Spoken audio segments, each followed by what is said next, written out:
Record.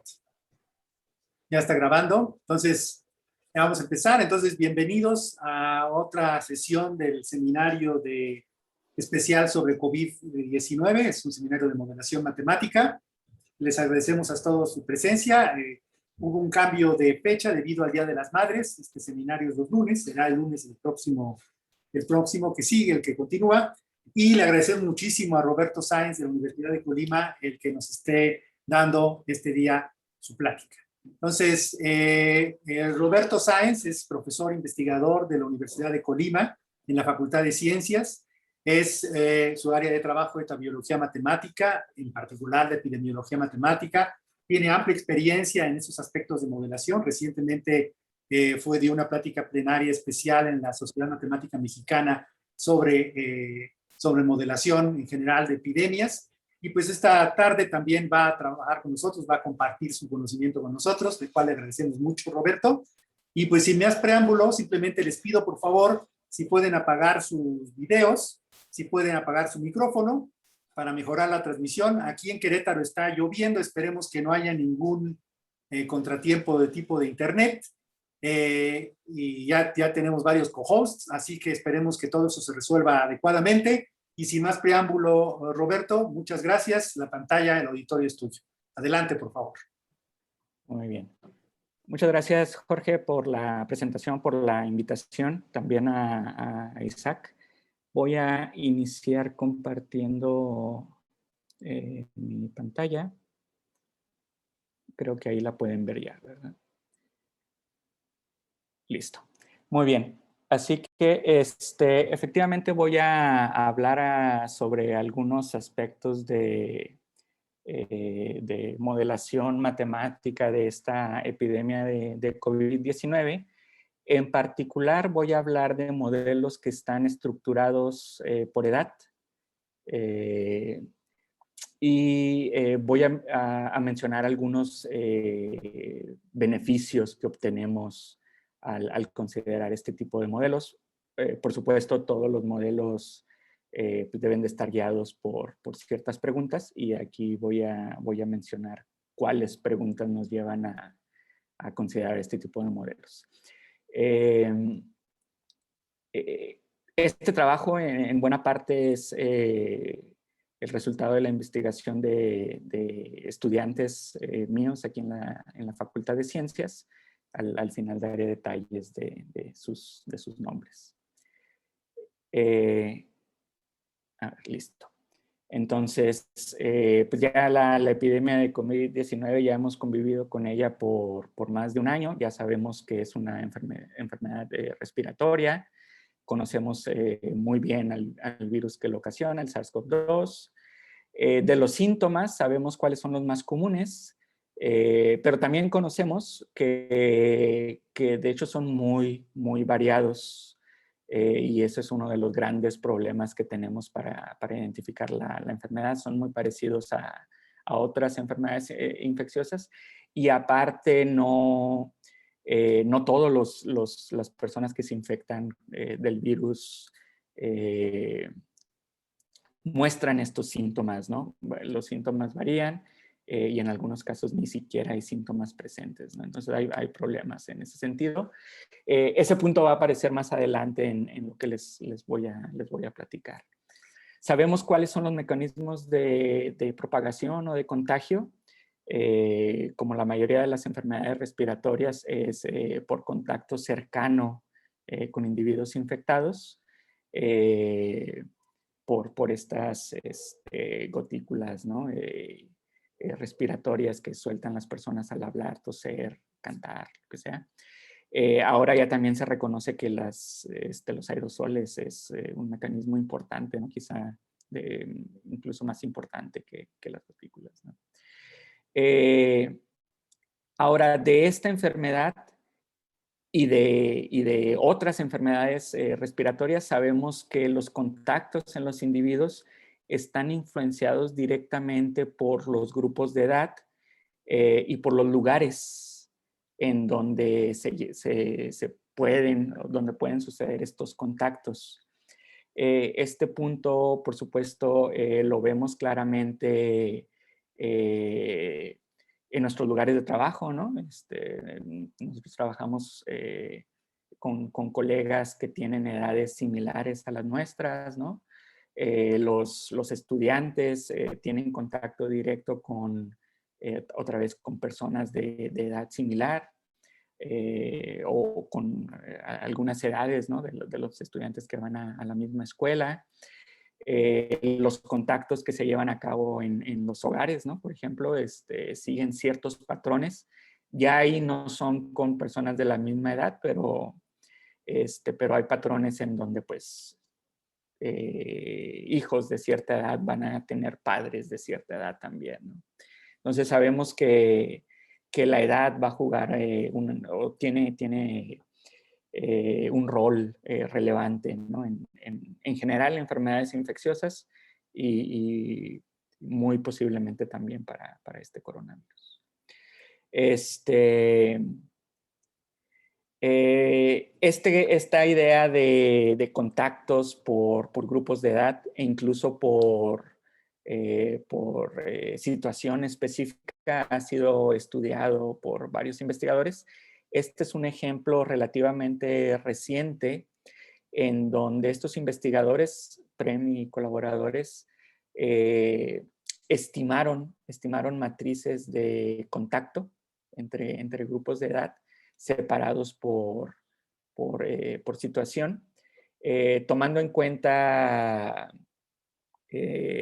algunas encuestas que se hicieron, tomando en cuenta diferentes densidades en distintos países, tomando en cuenta también las distintas demografías, y de esta manera ofrecieron estimaciones para un gran número de países, entre esos para el nuestro, ¿no? Para México. Entonces, estas situaciones están divididas en hogar, aquí en la esquina superior izquierda, en el trabajo, en escuela y en, pues, el resto, ¿no? de las posibles situaciones. Juntando todos estos contactos, la matriz general de contactos se vería de esta manera. Noten que los grupos de edad, bueno, de hecho quizá no lo alcancen a distinguir, los grupos de edad están hechos para cada 5 años, son quinquenios. ¿Sí? Entonces hay 16 grupos de edad. En el eje horizontal es la persona que puede contagiarse, ¿sí? Y en el eje vertical, con quién tiene contacto. Entonces, nuestro individuo objetivo lo vemos en el eje horizontal en cada una de estas matrices. Por supuesto, estos son números, ¿verdad? Son realmente matrices, y pues aquí nada más vemos un diagrama que nos muestra la intensidad del color relativo a qué tan grande es ese posible contacto. ¿Sí? Vemos patrones como los que les mencionaba antes, ¿no? En el caso de las escuelas es más intenso el color, más fuerte el color azul en la diagonal, ¿sí? Hasta cierta edad, ¿no? Hasta los 25, 30 años quizá.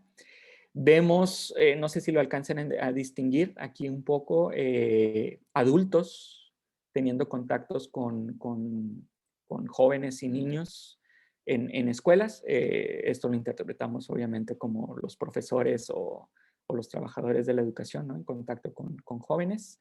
En el trabajo, también lo que les mencionaba, ¿no? Vemos la intensidad de los contactos, por supuesto, personas mayores de al menos 15 años, ¿no? Y hasta cierta edad, ¿no? 60, 65 años. También vemos que la diagonal es un poco más intensa. Y en casa, pues vemos varios patrones, ¿no? En donde vemos mismos grupos de edad, pero también vemos cierto patrón que probablemente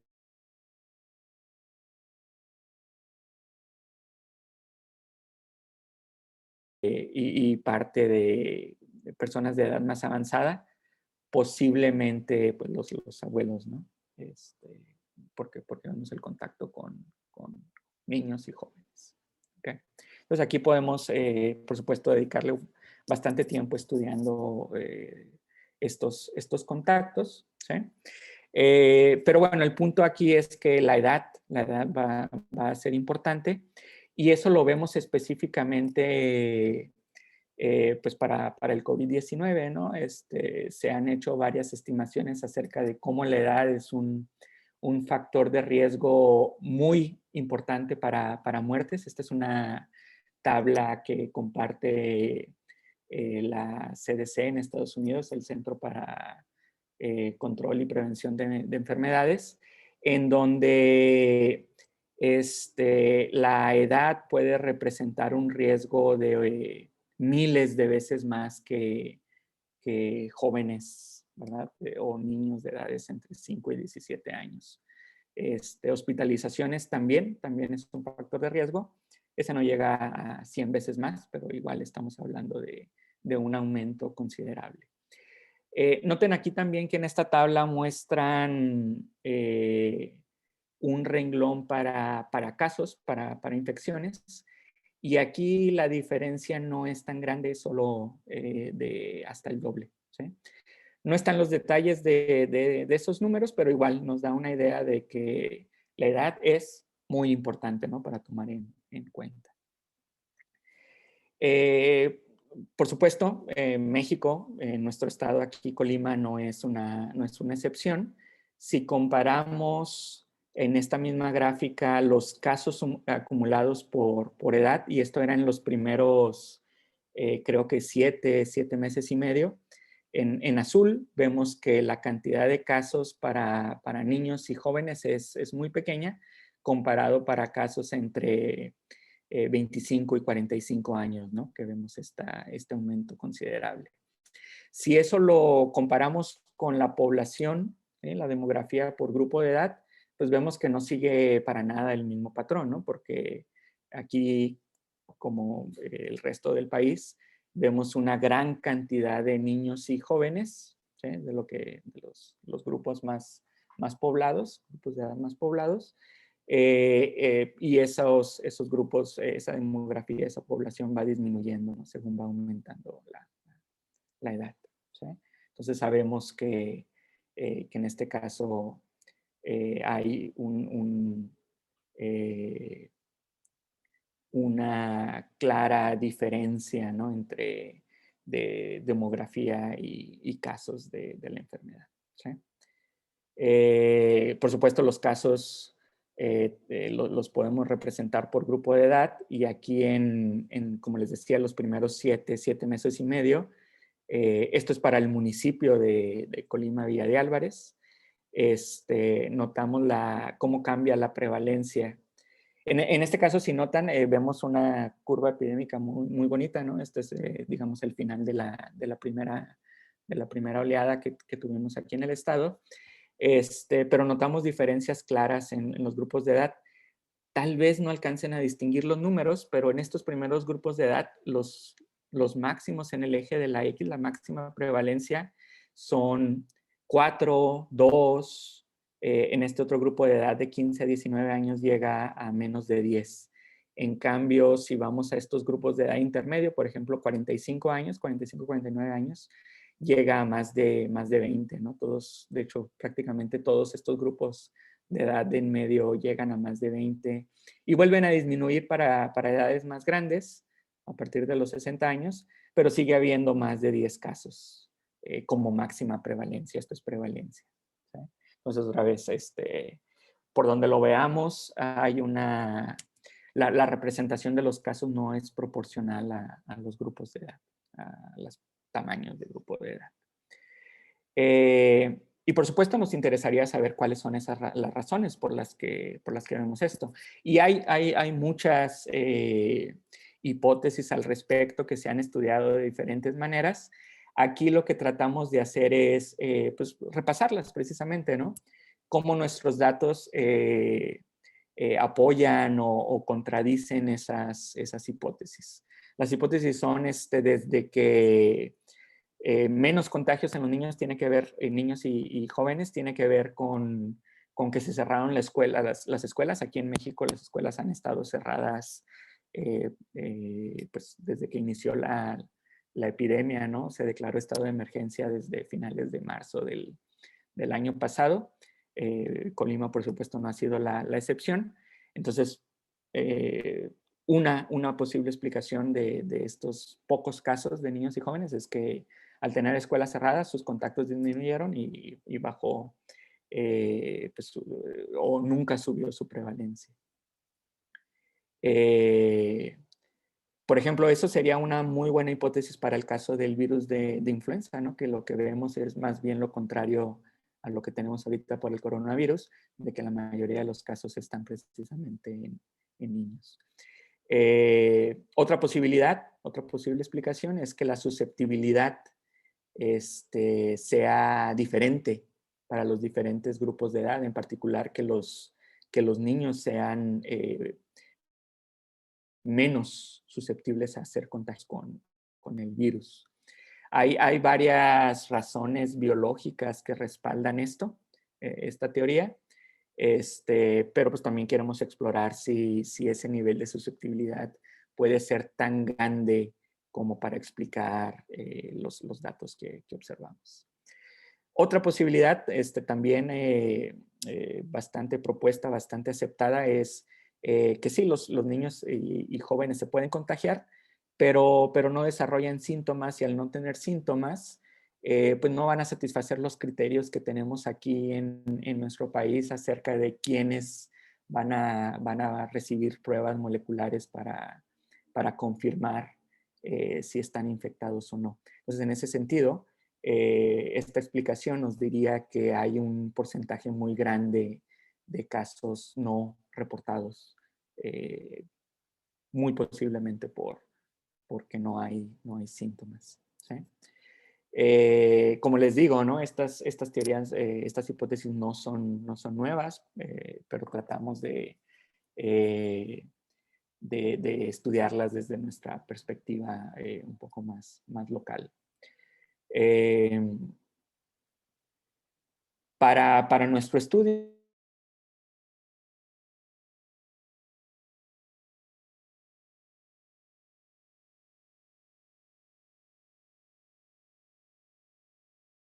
toda la pandemia, se han utilizado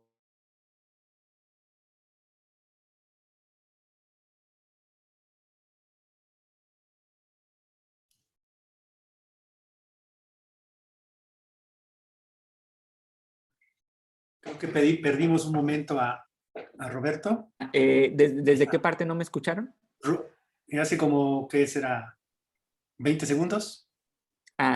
Bueno, creo que ya estaba introduciendo los modelos compartimentales, ¿o no? Sí, creo que sí. Sí, perfecto. Bueno, mencionaba nada más que los modelos compartimentales han sido muy utilizados en todo este último año y medio. Y la idea general, para aquellos que no la conozcan aún, es que, disculpa, en estos modelos se divide a la población en compartimentos, de manera de que nada más nos preocupamos en cómo los individuos pasan de un compartimento a otro, ¿sí?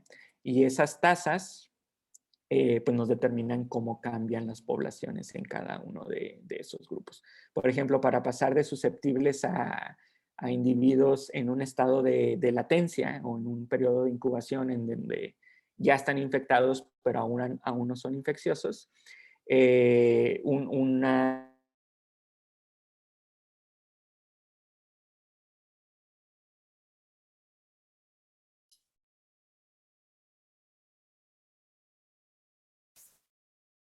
Otra vez. Vamos a ver. Mencionaba que la tasa que muy comúnmente se utiliza para describir la velocidad a la que los individuos que son susceptibles pasan a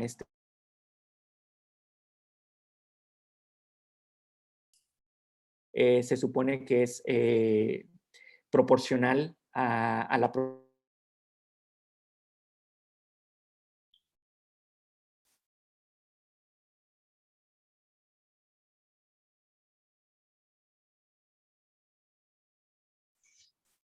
Roberto. ¿sí? Parece que está un poco intermitente tu conexión a internet. Aquí se ve firme la señal, nada más para que sepas que se está yendo y viniendo. Sí, ok. Pero tú sigue. Mientras no haya problema, seguimos. Órale. Muy bien, muy bien. Bueno, me avisan si en algún momento estoy hablando solo y se perdieron toda mi charla, ¿no? Bueno, mencionaba, ¿no?, algunos detalles de este modelo compartimental para ya dejarlo, que las tasas a las que pasan los individuos en incubación a infeccioso y de infeccioso a recuperado se consideran constantes. Eso implica que los periodos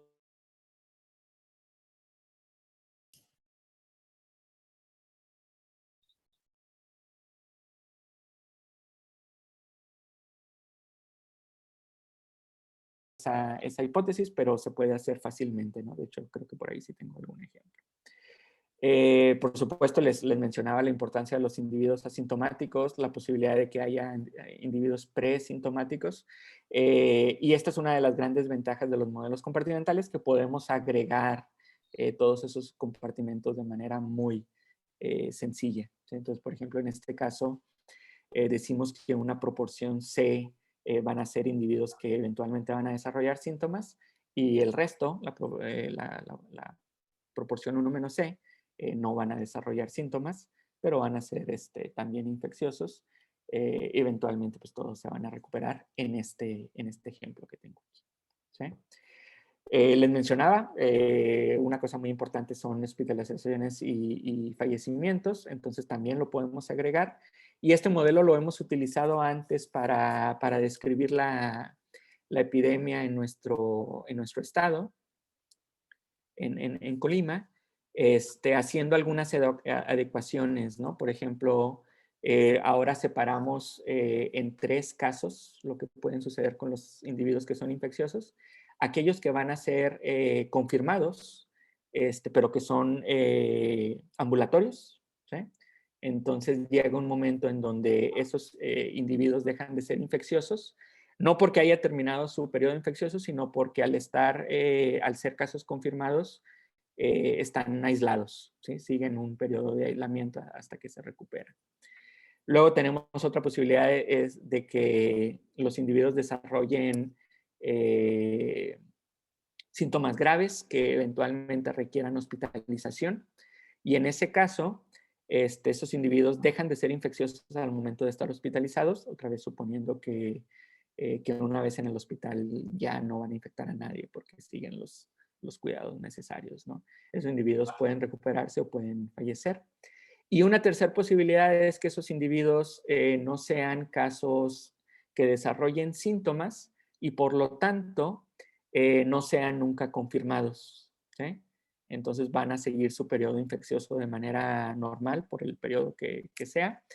Eventualmente se van a recuperar. Entonces aquí estos compartimentos que están en rojo son los que suponemos que tenemos información, datos, observaciones para ajustar nuestro modelo. Entonces, aquí algunas de las cosas que les mencionaba.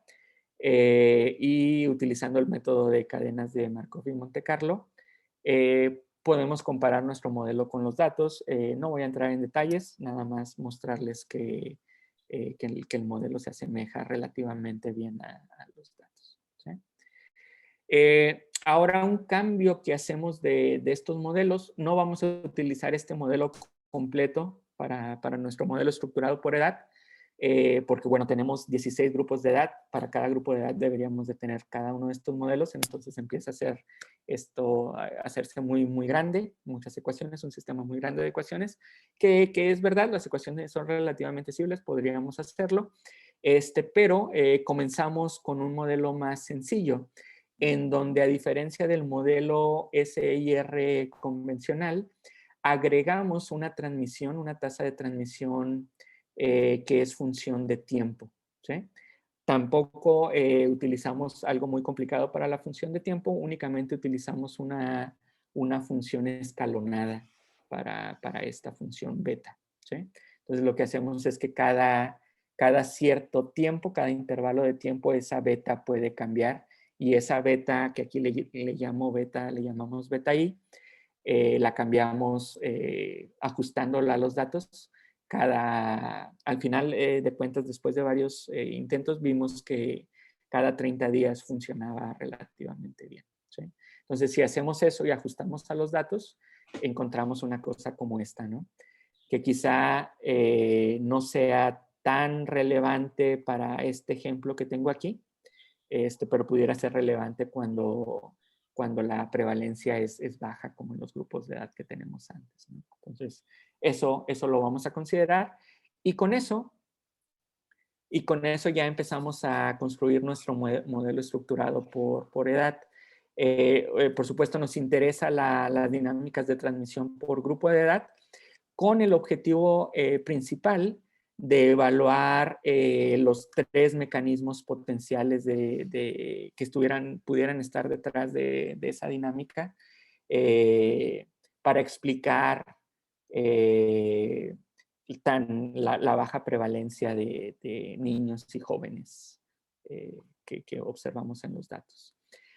A final de cuentas estamos evaluando 4 modelos porque aparte de cada una de las explicaciones que daba antes, de las hipótesis que daba antes, tenemos un cuarto modelo que junta todo, junta las 4 explicaciones, ¿sí? Entonces, teniendo esos 4 modelos, pues utilizamos un criterio de información, el de Akaike, para hacer la comparación entre los modelos. Entonces, el primer modelo se ve de la siguiente manera, es un modelo SIR para cada grupo de edad. Como les decía, tenemos 16 grupos de edades. Aquí vemos que utilizamos la función beta de t, como les había mencionado antes, una función escalonada. Los beta i's se ajustan en base a los datos. Y aquí también observamos este término C y J, que es prácticamente los elementos de las matrices de contacto, tomando en cuenta lo que les decía antes, que esas matrices de contacto están separadas por situación, escuela, trabajo, hogar o todo lo demás, ¿sí? Esto es muy parecido a lo que proponen Davis y colaboradores. La diferencia más importante tiene que ver con la función beta y por supuesto con los datos que estamos utilizando, ¿sí? Aquí, como queremos evaluar la primera hipótesis, lo que hacemos es quitar completamente, suponer que este término relacionado con escuelas es 0. Entonces, no tomamos en cuenta esas matrices de escuela, ¿sí? Entonces, tomando en cuenta eso, ajustamos el modelo a únicamente individuos infecciosos, suponiendo que un individuo va a ser infeccioso a partir del primer día que reportan síntomas y hasta que son confirmados, hasta que el individuo es confirmado por prueba de laboratorio. Y a partir de ese momento suponemos que deja de ser infeccioso porque ya está en su periodo de aislamiento, ¿no? Entonces, esa es la suposición. Nuevamente utilizamos el método de cadenas de Markov y Monte Carlo y calculamos este criterio de información de Akaike, que más adelante mostraré. Entonces, este es el ajuste del modelo por grupo de edad a los datos. En rojo son los datos. Las curvas en negro, espero si las alcancen a distinguir, son el modelo. Y aquí notamos que en los grupos de edad más pequeños, los niños y jóvenes, hay una sobreestimación de la prevalencia, ¿sí? Varias veces más. Y nos vamos también a los grupos más grandes. No sé si alcancen a distinguir las curvas aquí muy cerca de 0, ¿sí? En prácticamente todos los grupos de edad más grande. Y pues ahí tenemos lo contrario, ¿no? No está alcanzando los niveles de prevalencia que los datos muestran. Entonces, vemos que el ajuste no es ideal. Vamos con el siguiente modelo, que es suponiendo que hay una susceptibilidad que varía con la edad. Eso lo vemos en práctica aquí en este término U sub I. Tenemos una U para cada grupo de edad. Eso cambia la función de incidencia. Seguimos suponiendo, porque eso fue el caso, ¿no? En los datos, que no hay contactos en escuelas, y en ese caso obtenemos el siguiente ajuste.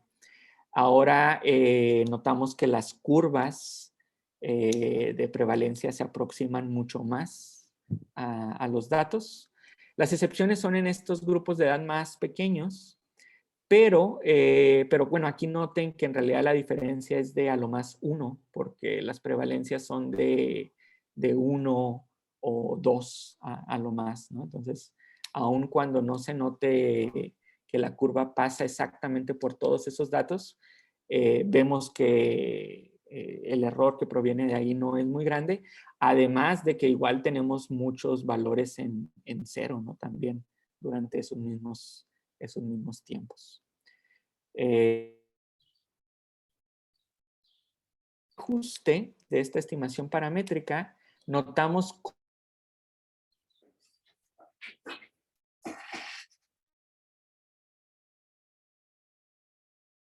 desde este punto 0.5 en los Roberto, jóvenes. Sí. quizás si apagas tu video, ayude a mejorar la transmisión. Ok, déjame ver cómo puedo hacer eso. Creo que tengo que dejar de... No, nada más. Apaga tu video y listo. funciona. Sí. Listo. Entonces déjenme, vuelvo a compartir la pantalla completa. Ahí está. ¿Sí? Muy bien. Entonces, les mencionaba de los resultados de la estimación paramétrica, la susceptibilidad cambia desde 0.0 a 5 hasta 2.28 en el grupo de mayor edad, lo que representa un aumento de hasta 50 veces. ¿Sí? Es decir, un niño de edad, de hecho eso es lo mismo para prácticamente los primeros 3 grupos de edad, ¿no? Desde 0 a 14 años, es 50 veces menos susceptible a contagio que un adulto de quizás 70 años o 65 años o más. ¿Sí? Ese número, por supuesto, es muy grande, ¿sí? No es lo que regularmente vemos o en las propuestas que hay en la literatura, ¿no? Entonces, hay diferencia de susceptibilidad, pero quizá no sea tan grande. Otra cosa que notamos es que también hay una disminución, que esto es poco más fácil de explicar, en los contactos en trabajo y otras actividades. ¿Sí? Si vamos con el tercer modelo, que tiene que ver con los casos no reportados, para este modelo suponemos que, como lo había mencionado antes, algunos de los casos sí son confirmados, otros no, que es este compartimento de A. La proporción que viene a estos no reportados es el parámetro delta, por lo que 1 menos delta son los que sí son reportados. Seguimos con esta suposición de que los contactos en las escuelas son nulos. Y de esta manera obtenemos el siguiente ajuste del modelo. Otra vez, no hay ningún problema en la mayoría de los grupos de edad hasta que llegamos a los grupos de mayor edad, en donde la estimación de la prevalencia está por debajo de los datos. ¿Sí? Hay una subestimación. Otra cosa que notamos de la estimación paramétrica es que la proporción de casos no reportados, ¿sí? En los grupos más pequeños es tan grande como el 90 y tantos %. ¿Sí? Entonces prácticamente estamos diciendo que no estamos identificando a solo 5 de cada, más o menos, ¿no? 5 de cada 100 niños y adolescentes infectados. ¿Sí? Pero cuando llegamos a los grupos de mayor edad, ahí prácticamente estamos identificando a todos. ¿Sí? Entonces, de nuevo, esa diferencia es de 700 veces. ¿Sí? Y pues hay que tomar con cuidado esas conclusiones, ¿no? Notamos también que el periodo infeccioso se duplica para casos no reportados. Eso, por supuesto, lo podemos explicar con la idea esta de que si nunca son identificados, nunca se aíslan, ¿no? Si no tienen síntomas, pues continúan sus actividades de manera normal. Y en el caso de los contactos, en trabajo es prácticamente igual, o sea, es prácticamente 1, no hay diferencia. Y en el caso de otras actividades sí hay una disminución clara. Cuando nos fijamos en el número total, la prevalencia total, agregando los casos no reportados, pues vemos lo que habíamos dicho antes, ¿no? De que al haber un porcentaje tan grande de casos que no identificamos, pues las prevalencias reales serían tan grandes como estas, ¿no? Posiblemente pues tan grandes como los demás grupos de edad. ¿Sí? Entonces, pero en los otros grupos de edad prácticamente no notamos ninguna diferencia en la prevalencia.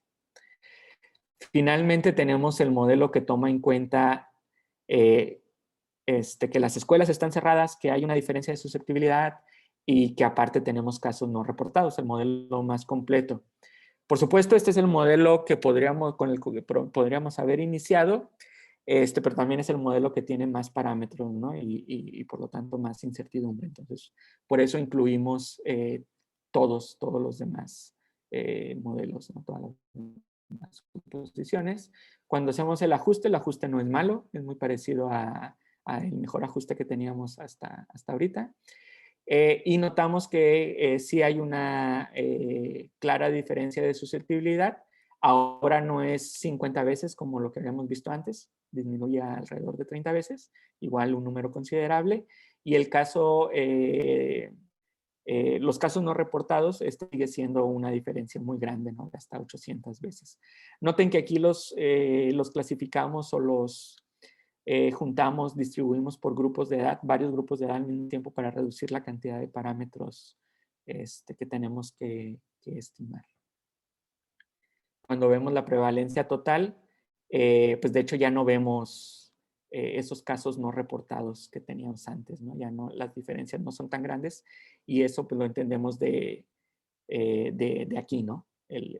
Prácticamente estamos diciendo que solo la mitad de los casos en niños y adolescentes no son identificados, pero cuando los casos eran 1 o 2 en prevalencia máxima, pues entonces por eso no vemos diferencias en las curvas. ¿Sí? Vemos una ligera diferencia en estos 3 grupos de edad, ¿no? Entre 20 y 24 y 34 años, ¿no? Pero aparte de eso no notamos ese subreporte, ¿no? que seguramente coincidimos en que debería de ser mucho más grande que lo que vemos aquí. ¿Sí? Cuando comparamos los modelos utilizando este criterio de información, pues vemos, aquí el criterio de información lo que buscamos es que sea el número lo más pequeño posible. Los números por sí solos no indican nada, la comparación entre los números es lo que es importante. Pues notamos que el modelo completo, que contiene todas las hipótesis, es el que tiene un criterio más pequeño, ¿sí? 5,700, comparado con uno que no es tan distinto, de 5,900, ¿no? Del modelo con susceptibilidad, y los demás que ya son bastante distintos, bastante más grandes, ¿sí?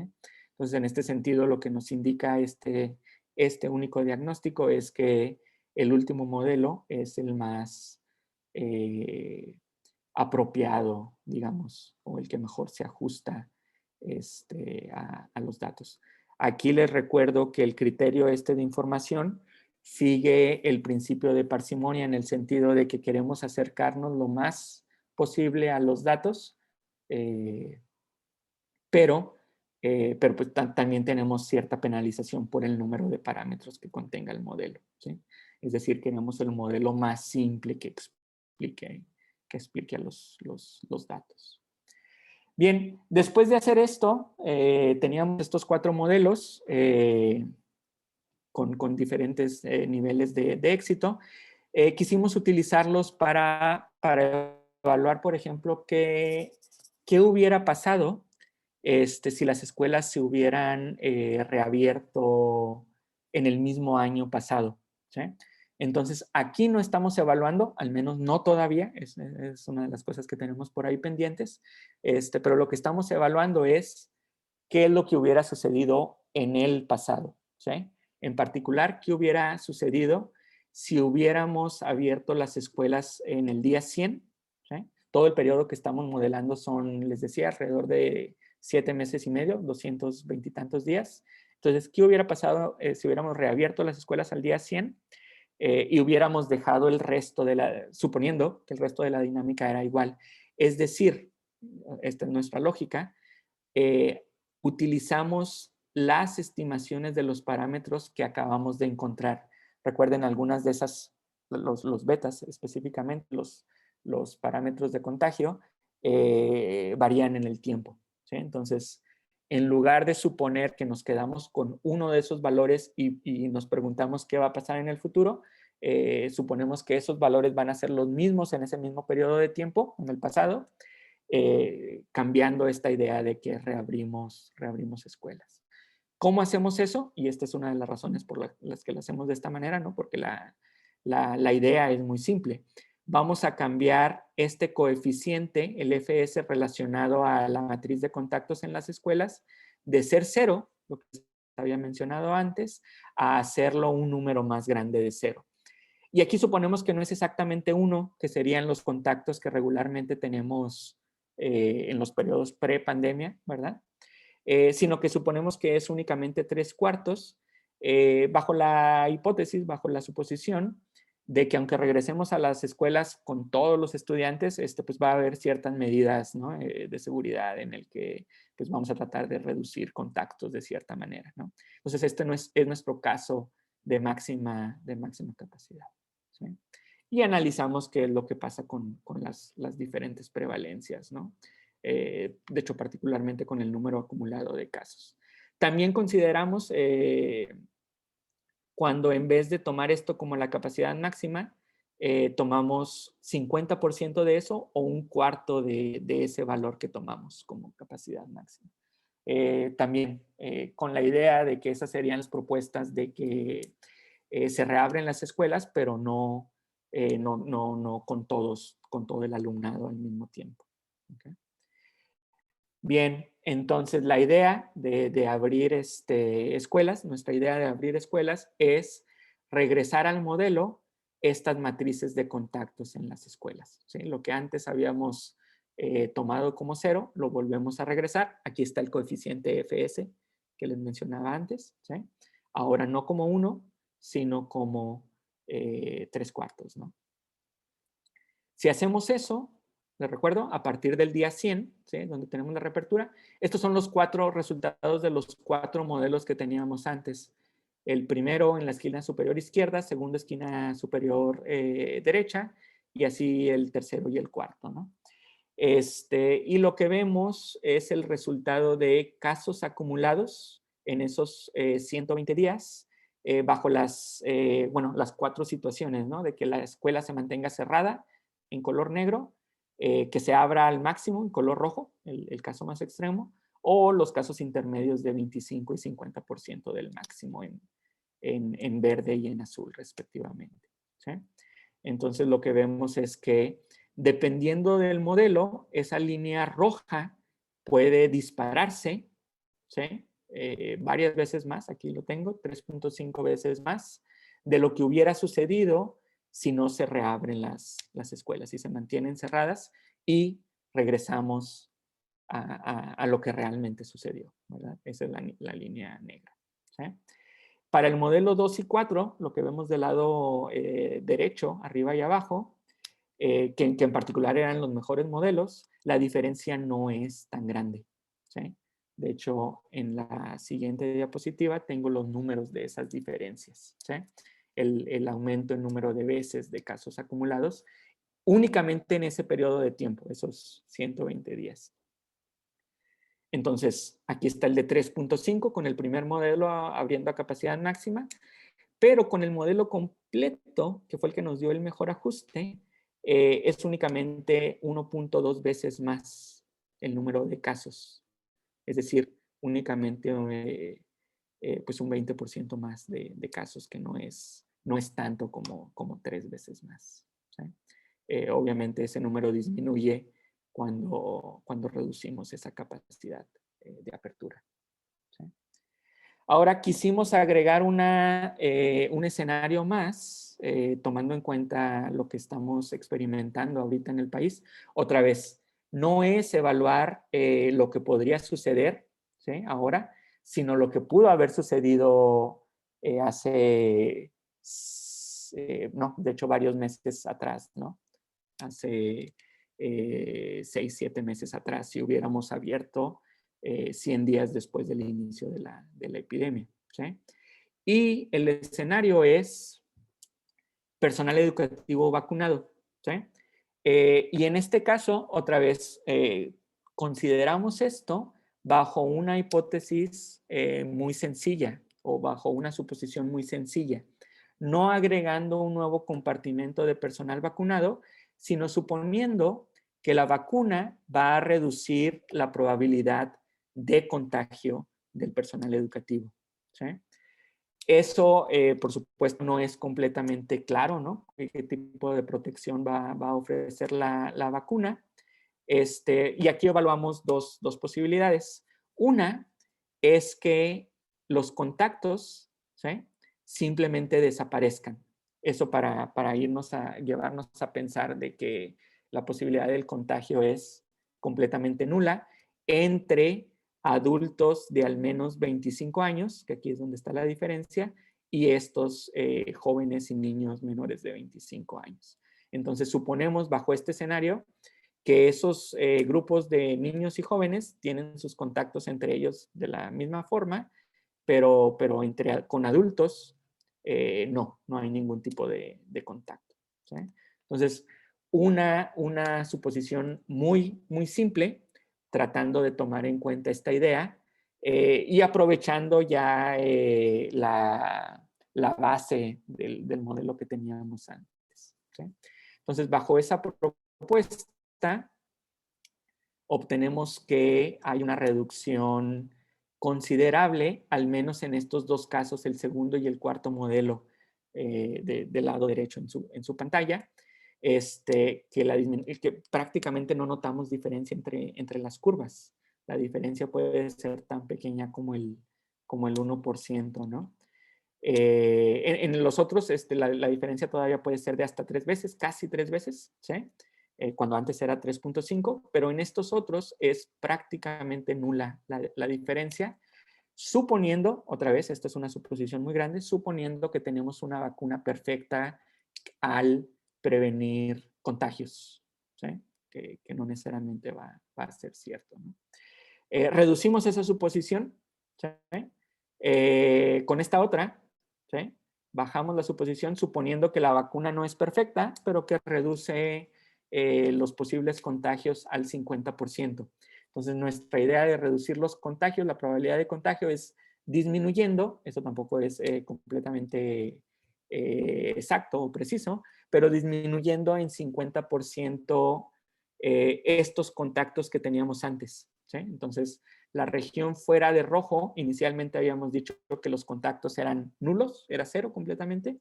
Ahora estamos diciendo que van a ser 50%, la mitad de los números que teníamos antes, ¿ok? Y de esa manera obtenemos estos números. Ya ahora sí notamos cierta diferencia, pero pues igual sigue siendo hasta un 13% del caso en donde tengamos las escuelas cerradas. En la siguiente tabla tenemos toda la información. La manera de leer esta tabla es los títulos en anaranjado es cuando no teníamos vacuna, el caso original. En amarillo, cuando la vacuna es 50% efectiva al prevenir infecciones. Y en verde, cuando tenemos la vacuna perfecta, ¿no? Y aquí tenemos 3 columnas, uno para capacidad del 25%, capacidad de reapertura, otra del 50%, y esta otra al final, a la derecha, con capacidad máxima para cada uno de los modelos en cada uno de los renglones. Entonces aquí tenemos el 3.58 que les había mencionado originalmente.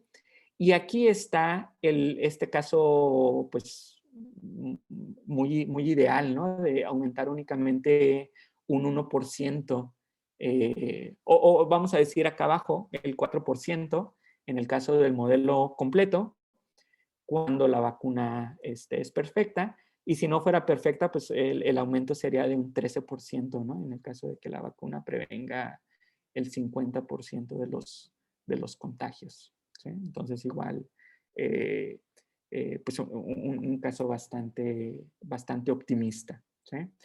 Obviamente todo esto depende de nuestros modelos, ¿no? De qué tan buenos sean nuestros modelos. Y en un momento más voy a hablar un poco más de eso. Finalmente, esta idea que está trabajando otra de mis estudiantes tiene que ver con vacunación por grupo de edad. Y aquí la idea es, bueno, utilizar los modelos que ya tenemos. Por supuesto, queremos mejorarlos con las ideas que les voy a mencionar más adelante. Pero la diferencia de este modelo con la mayoría de los modelos que suponen vacunas o vacunación es que estamos suponiendo tasas constantes de vacunación. Perdón, no tasas en el sentido formal de la palabra, ¿no? Como esta tasa sigma o esta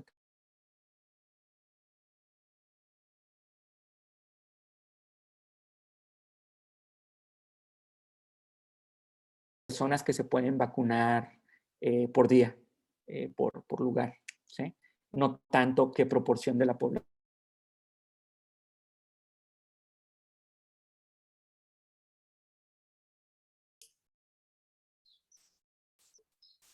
¿Roberto? ¿Roberto?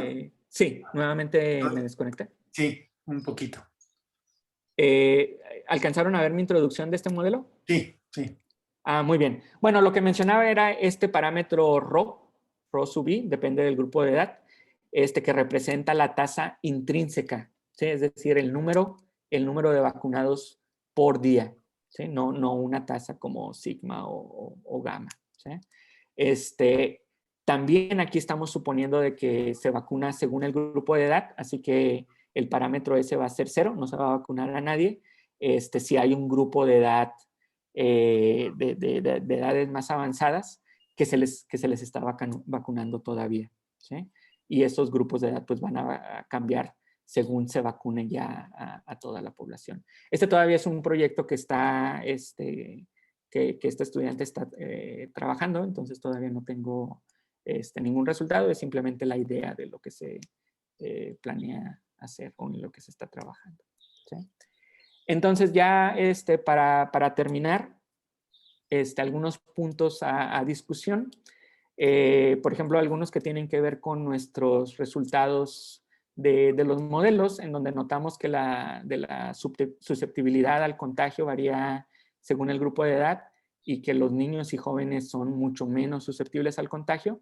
Se acepta que son menos susceptibles, pero quizá no tanto como nuestras estimaciones. Entonces necesitamos analizar con más detalle esos valores.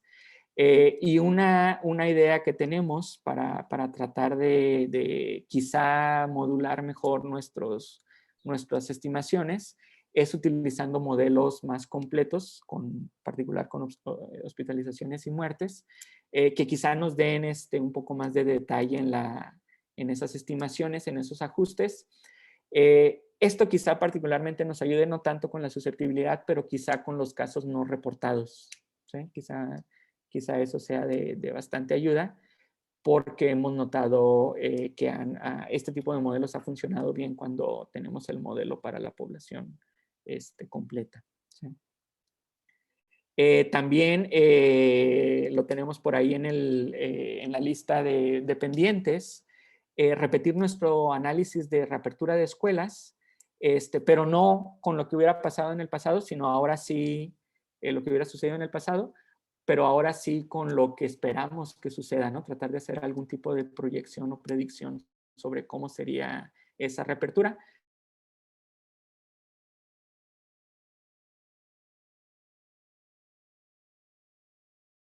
O al menos poder identificar de mejor manera el estado actual. Eso en particular es pues bastante complicado, porque por ejemplo, lo comentábamos con Jorge al inicio de la charla o antes de que iniciara la charla, de que pues ahorita estamos en un periodo donde la epidemia está bastante contenida y no es completamente claro por qué. Entonces, para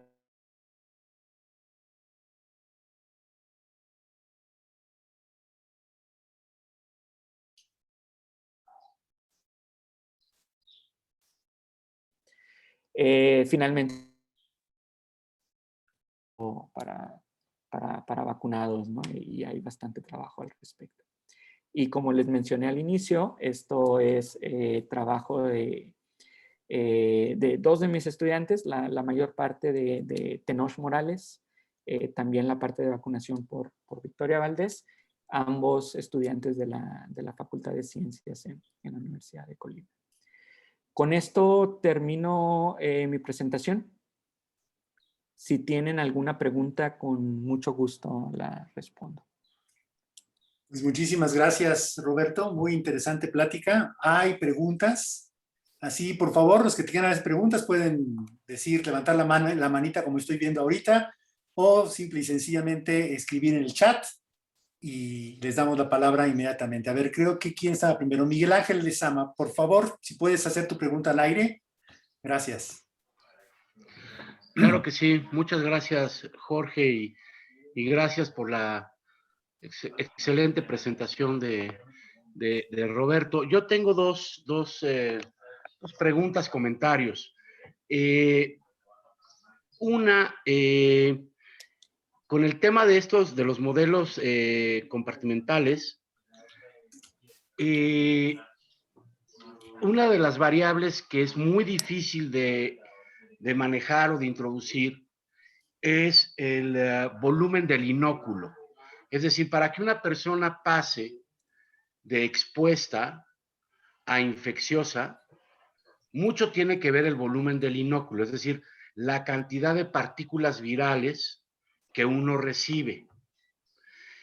Y eso tiene que ver también con este fenómeno que se ha estado estudiando mucho, particularmente en esta pandemia, de los personas superdispersoras, ¿no? Los superspreaders, que se les llama, o eventos superdispersores.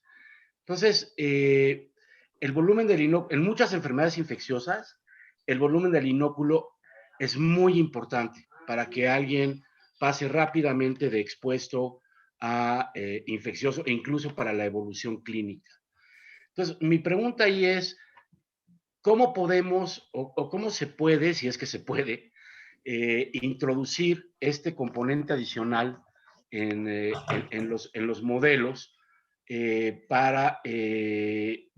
porque además, digamos, el volumen del inóculo que uno recibe tiene que ver un poco con la distancia del contacto, a veces si la persona está hablando, gritando, cantando, etcétera, distintas cosas. Entonces, ¿cómo se puede esto manejar en estos modelos para mejorar el control a través de medidas de distanciamiento no medicamentosas, etcétera? Y el segundo comentario, pregunta, es con el esquema de modelo de vacunación que sigue México y prácticamente todo el mundo.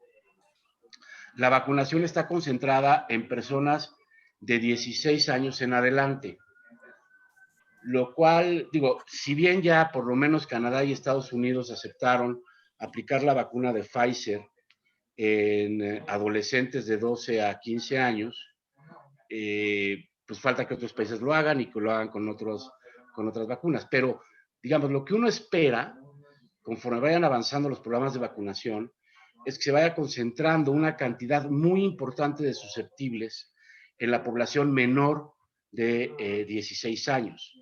La pregunta es, ¿eso cómo puede modificar el curso de la epidemia en el ámbito local o de la pandemia en el ámbito global? Lo hemos visto con otras enfermedades y con otro tipo de programas, con un efecto al revés, ¿no? Por ejemplo, cuando toda la concentración era vacunar a menores de 5 años, digamos, contra sarampión, lo que pasó es que se empezaron a acumular susceptibles en adolescentes y adultos jóvenes, y entonces los brotes de sarampión aparecieron en población de 15, 16, 18, 20, 22 años. Entonces, ¿cómo esta estrategia de vacunación puede modificar al incrementar proporcionalmente el volumen de susceptibles en los menores de 16 años, sobre todo ante la perspectiva de la apertura de las escuelas? Serían mis dos preguntas, comentarios. Gracias, Jorge. Gracias a ti. ¿Roberto? Sí. Bueno, empezando con la pregunta referente al inóculo. De hecho, es una cuestión bastante complicada, bastante compleja de tratar porque es difícil de medir, ¿verdad? Aquí, bueno, yo me quejaba de que no era posible o no teníamos información completa de casos confirmados. Entonces, pues es mucho más complicado medir inóculos, ¿no? En términos generales, como para tener una descripción muy clara de lo que sucede. Sin embargo, sí ha habido varias propuestas acerca de incluir inóculos en este tipo de modelos compartimentales. Hay un estudio, hay un artículo, no recuerdo los autores, pero el objetivo que tenían era evaluar el efecto de cubrebocas como medida de mitigación para la epidemia, para esta epidemia de COVID. Entonces, su propuesta en el modelo fue la de agregar 2 compartimentos extras o 2 grupos extras, dos variables extras, no eran compartimentos de la población, por supuesto, 2 variables extras relacionadas con el inóculo que lo separaron en 2. Uno era inóculo en el ambiente, en el aire, prácticamente, pensando en las gotículas o quizá en aerosoles. Bueno, en ese momento eran gotículas. Y otro era en superficies, ¿sí? Entonces, cuando una persona estaba durante todo su periodo infeccioso, iba a aumentar, hacer aumentar esa clase o ese grupo de inóculo en el ambiente. Y de ahí del inóculo del ambiente pasaba a ser en cierta proporción inóculo en superficies, ¿sí? Entonces, teniendo esas clases, nuestros modelos cambiaban, ya no iban a ser, voy a regresarme en mi presentación, por ejemplo aquí, ya no iban a ser bueno, no se ve también, déjenme regreso a uno de los modelos iniciales, quizá por ejemplo. Ya la incidencia ya no iba a ser proporcional a los individuos infectados o infecciosos, sino al inóculo que se estaba modelando explícitamente, ¿sí? Ahora, por supuesto, aquí surgen varias preguntas. Por ejemplo, ¿cuál es el efecto de ese inóculo? ¿Cómo estimar ese parámetro beta? Cuando no podemos tener una medición confiable del inóculo, ¿no? Entonces, en parte, pues eso es un problema, ¿no? Ahora, esta idea es común, esta idea de incluir el inóculo de manera explícita, es común en otros contextos, por ejemplo, modelos para para infecciones dentro del hospedero, ¿sí? En donde se modela explícitamente el virus o bacterias, ¿no? Por ejemplo, o infecciones que son que se les llama, bueno, Jorge me puede corregir, él tiene varios estudios al respecto, donde tienen que el inóculo puede sobrevivir en el medio ambiente, ¿no? De manera externa y entonces infectar a los individuos y de nuevo las incidencias, la fuerza de la infección depende de ese inóculo y no directamente de las personas infectadas, ¿no? Entonces, sí es posible incluirlos en los modelos, pero pues el problema es que agregamos otra dimensión en la complejidad, ¿no? del análisis, ¿sí? Pero se puede. Respecto a qué puede suceder con los esquemas de vacunación basados en edades, principalmente dejando de lado a niños y jóvenes. Bueno, como bien lo mencionas, ya Estados Unidos aprobó alguna de las vacunas para adolescentes, ¿no? De 12 a 16 De 12 a años, 15, creo. la de Pfizer. Estados Unidos y Canadá. Ajá. Entonces, bueno, lo más probable es que esas edades se vayan recorriendo hasta que incluyan a todos, ¿sí?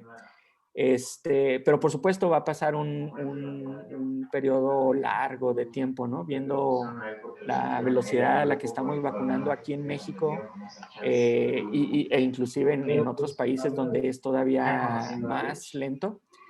Pues sí, lo que va a suceder es, como lo mencionas, que los individuos susceptibles se van a concentrar en las edades más... Se me olvida, se distraen. Y la verdad sí lo entiendo, o sea, es mucho. Sí, si pudieran apagar su micrófono para no tener un ambiental, por favor. Roberto, continúa, Sí, por favor. gracias.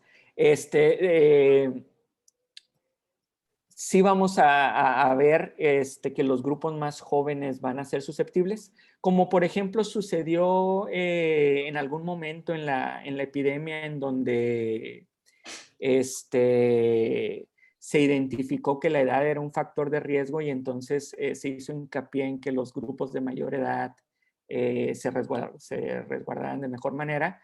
Y bueno, eso hizo que los casos se trasladaran a los grupos más jóvenes, ¿no? Entonces, ese efecto en realidad lo hemos visto ya durante este año o poco más de un año de epidemia. ¿Qué tan grande podría ser el efecto? Pues es difícil de saberlo, ¿no? En parte, este análisis da cierta idea, ¿no? De lo que podría suceder, sobre todo cuando terminemos el modelo que estamos estudiando con vacunación. Y va a depender mucho de cuáles de las propuestas de nuestros modelos es correcta. Porque si es correcto esa variabilidad en la susceptibilidad tan grande que observamos en los grupos de edad, pues quizás sea irrelevante, ¿no? Que los niños y jóvenes no estén vacunados porque van a ser mucho más difícil de contagiarse. Puede ser, ¿sí? Puede ser. Creo que ahorita todavía no podemos contestar eso completamente. Por supuesto, es algo para ponerle atención porque hay muchos ejemplos en donde las medidas de intervención tienen efectos no deseados o al menos que no se previeron con anticipación. Okay. Vamos ahora a María Elena Lárraga. Hola, buenas tardes. Muchas gracias por la presentación. Yo tengo unas dudas. Están utilizando las matrices de contacto de PREM, ¿no? Pero me preguntaba si la matriz de contacto ustedes la adaptaron con la densidad poblacional de Colima. Porque esa matriz está calculada con México en general, ¿no? Se hicieron, bueno, se levantaron datos y demás que explican en el artículo, ¿no? Pero me preguntaba yo si ustedes la ajustaron a los grupos de edad con base en la densidad poblacional de Colima, porque creo que eso es importante, ¿no? Te cambia la forma de los contactos. Esa es una. Y mi otra pregunta tenía que ver con que ustedes están variando el beta en el tiempo, lo cual me parece bien, y lo veo bastante bien, pero me preguntaba también, ¿no varían las matrices de contacto en el tiempo? O sea, ¿no las cambian?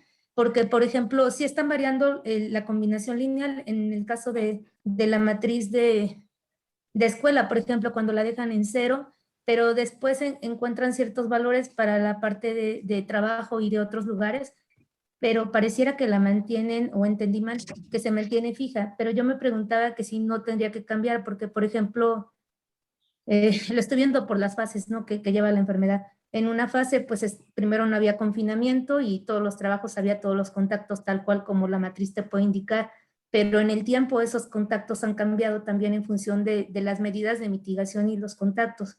Entonces me preguntaba si eso lo han considerado y qué tanto les afecta a ello, o si mantienen un solo valor, o sea, encuentran un ajuste y ese lo mantienen en la matriz de contacto, esa combinación lineal para la matriz de contacto general, o cómo lo hacen, porque, bueno, esas son las dos preguntas que me venían, ¿no? Porque, de hecho, la matriz de PREM de contacto está hecha así para México, pero no para una ciudad particular. Y si tú la ajustas para una densidad muy pequeña, te cambia el cómo, en función de qué población tenga ese lugar, te van a cambiar los contactos que si lo haces, por ejemplo, para una ciudad con mucha población como la Ciudad de México, ¿no? Y me preguntaba qué tanto te afecta eso en tu modelo. Y esas son mis dos preguntas, que no sé si tienen sentido, pero que se me vinieron a la cabeza. Sí, no, sí, tienen muchísimo sentido. Para la primera, no variamos esas matrices de contactos, son para las que están dadas para todo el país. Sí, de hecho, creo que es un punto bastante importante y podemos analizarlo más adelante.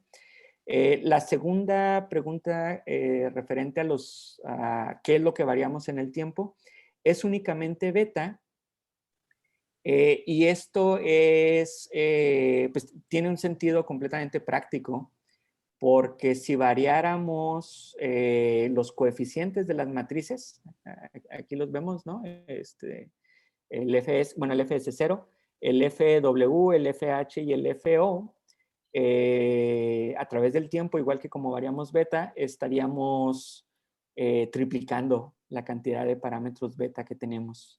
Y eso pues es un problema a la hora del ajuste del modelo. Entonces es una cuestión completamente práctica. Incluso lo que suponemos en algunos de estos ajustes es dejar fijo el parámetro para la ubicación del hogar, el FH. Entonces, en ese sentido, estamos suponiendo que los contactos, los Fs esos, son relativos a los contactos de la casa, que finalmente terminan ajustándose, ¿sí?, con los betas, porque el beta todavía tiene pues, la tasa de transmisión, ¿sí? Aquí, por supuesto, habría un problema, muy probablemente un problema de identificación o de identificabilidad paramétrica, porque tenemos los productos de los betas eventualmente por los Fs, ¿no? Entonces, pues no podríamos, muy probablemente no podríamos ajustar las dos cosas, porque pues van a estar, seguramente, muy probablemente van a estar correlacionadas. Entonces, eso segundo creo que va a ser muy complicado de lograr. Lo primero sí se puede analizar definitivamente, ¿no? ¿Qué efecto tiene la densidad poblacional en esas matrices? Vale, gracias. Bueno, ya no hay más preguntas. Si alguien tiene alguna pregunta. Si no, lo único que voy a hacer, aprovechando mi rol de presentador, es un comentario sobre lo que decía Miguel Ángel, nada más rápidamente. Hace pocos días, no sé cuántos, cambiaron los lineamientos de la CDC y también de la OMS respecto a la transmisión del coronavirus, donde ahora finalmente, sin mucha pompa, se anunció que la mayor parte de la transmisión es por aerosol, afuera de las casas, en el ambiente, y que la mayor parte de la transmisión es dentro, en espacios cerrados. Eso lleva al problema del inóculo. Y entiendo que hasta ahora no hay ningún estudio realmente realizado firme que cuantifique el volumen del inóculo necesario para transmisión.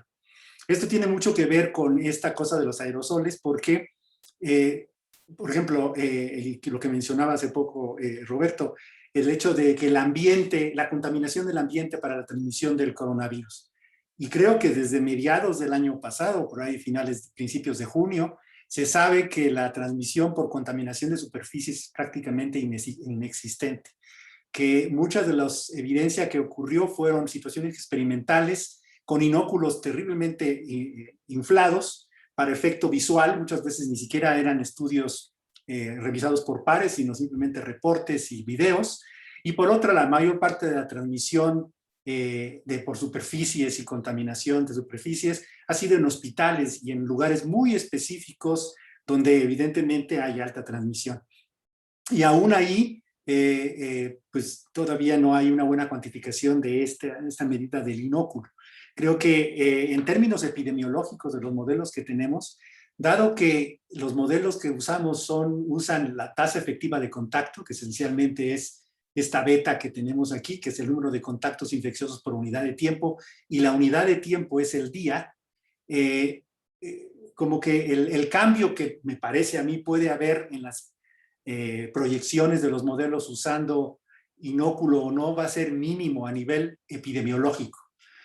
Otra cosa es ya a nivel más específico clínico y cosas de ese tipo, porque es posible que sabemos que dependiendo de la cantidad de virus que le llega a uno es la enfermedad que desarrolla. Entonces a nivel individual, claro que puede haber diferencia, pero a nivel epidemiológico a mí me parece que no creo que sea tan importante. Creo que es más importante, como señalabas, Miguel Ángel, los efectos de superpropagación o superdispersión, y que tiene más que ver con cómo se junta la gente en espacios cerrados que con el inóculo que individualmente cada quien transmita, pero esto es a nivel epidemiológico.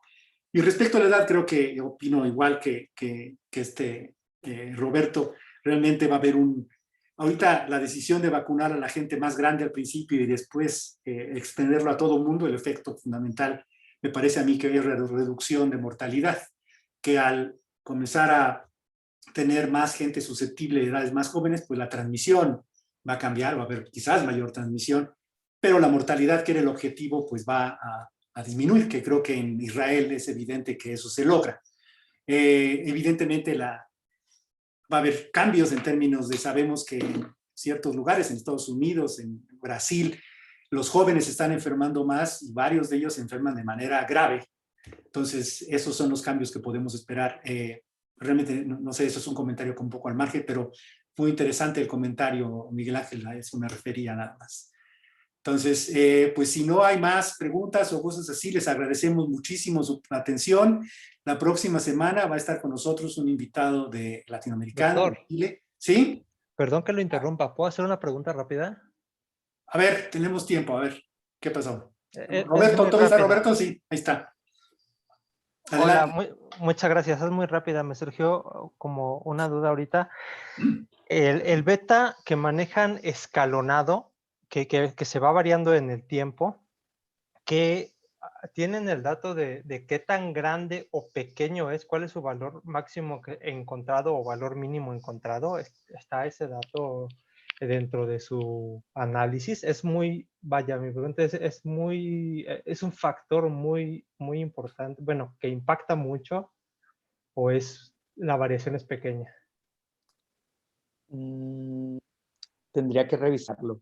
No sé, no tengo la respuesta en este momento, habría que revisarlo.